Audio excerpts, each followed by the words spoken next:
In today's video, I'm going to teach you how to calculate ratios in Microsoft Excel. We're going to take any two numbers and express them as a neat ratio, like 8:3, reduced to its simplest form.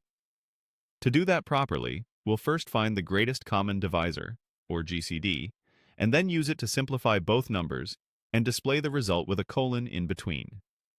Start by choosing an empty cell where you want the GCD to appear. This value is the key to reducing the ratio because it's the largest whole number that divides both of your values without a remainder. Click that empty cell and type an equal sign, then GCD, open parenthesis. Now select the first number, type a comma, select the second number, and close the parenthesis.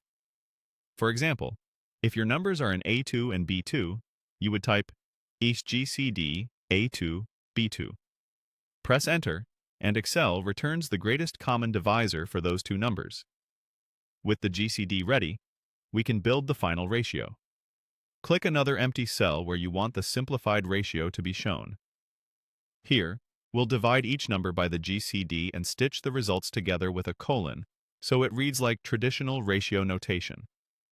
Type an equal sign, select the first number, type a /, and then select the cell that holds the GCD you just calculated.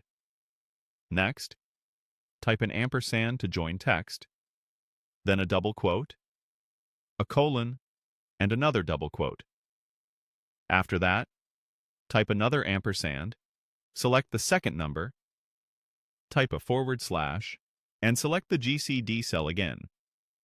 If your first number is in A2, the second in B2, and the GCD is in C2, your formula looks like is A2, C2, and TOR, and B2, C2. Press Enter, and you'll see a clean reduced ratio such as 8:3.